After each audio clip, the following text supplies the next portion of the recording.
So let's go into some of the details. Now, let's quickly compare and contrast. I think you and I have a lot of fun, like where we did our conventional functional medicine versus conventional medicine gut workup. Let's talk about the same with blood work. So if you Love go it. to Let's do your it. doctor and you have them say, "Hey, Johnny, we're going to run your blood," what is that going to look like?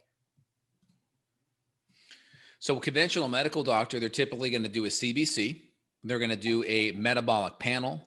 They'll probably do a lipid panel. That's usually going to be it. Maybe a urinalysis. That's kind of it. So like on the CMP, they're kind of looking at liver enzymes. Um, they will look at some electrolytes on the liver on the CMP as well.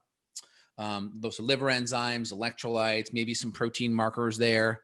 They'll probably look at glomerular filtration, kind of some baseline kidney function with creatinine and BUN. The liver markers are going to be ALT and AST, the liver enzyme markers. The gallbladder is GGT.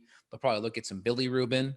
Your electrolytes are going to be sodium, chloride, potassium, magnesium, all serum, not intercellular, which is a difference, okay? And then on the red blood cells, they're going to look at red blood cells, RBCs, hematocrit, hemoglobin. That's part of the CBC, right? Complete blood count, which is going to be helpful for anemic patterns, right? Low iron, right? They'll also run indices, which are MCV, MCH, MCHC, right? Mean corpuscular volume, mean corpuscular hemoglobin, mean corpuscular hemoglobin concentration. When those markers go high, that tends to mean that we're dealing with B vitamin issues like B12, folate issues, and we call that megaloblastic anemia. So we have two kinds of anemias we look at. Big cell anemias, right? We tend to be more B vitamin stuff. And then small anemias, which tend to be more on the red blood cell, hemoglobin, hematocrit, low iron side.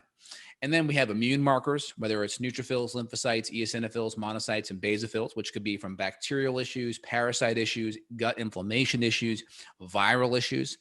And then I would say on top of the CBC, that's pretty much it. And then your lipids. So total cholesterol, triglycerides, and then of course your LDL, VLDL pattern. And then there's some add-ons that we may talk about, whether it's C-reactive protein for inflammation, fibrinogen for inflammation, homocysteine for inflammation and methylation, vitamin D. And we can kind of go into each one of those in regards to what we think is important on the functional side.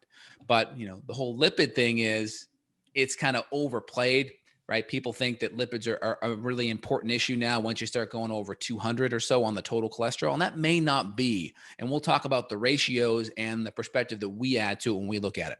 Yep. So the way you talk, it sounds pretty good. It's like, oh, wow, that's a lot of stuff. But truthfully, there are rarely issues that show up on just standard blood work. Now, if you have more of the functional training that you and I've had regarding blood chemistry, you can kind of, I guess you would just say, pick through the CBC with a fine tooth comb, and you can really look and maybe find some functional issues. Like for me, I know that for a very long time, my hematocrit, I've always had the hematocrit be a little bit high, which based on some of the training you and I've had, it would indicate that there's probably a dehydration issue.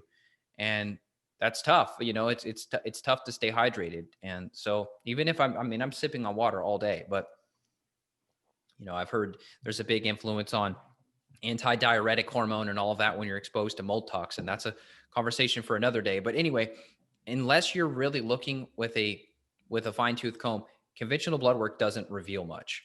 And you may see a little bit of this, a little bit of that, but I'm not making too many protocol decisions based on a CBC, I would say. Yeah. So when I look at blood, it can give me a good area where to look next or where to dive in deeper, which is helpful. And then if we look at it using the optimal reference range or a functional reference range, we can definitely glean better information. So the problem with most conventional medical doctors, they're looking at blood through a pathological range. They're trying to pick up like major disease patterns or pathological patterns.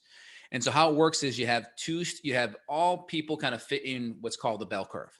And the typical range is going to be 2 standard deviations to the left and right. This represents about 95% of the population fit into the so-called normal. So you have 2.5 on the high, 2.5 on the low that are on the high or low side pathologically, right?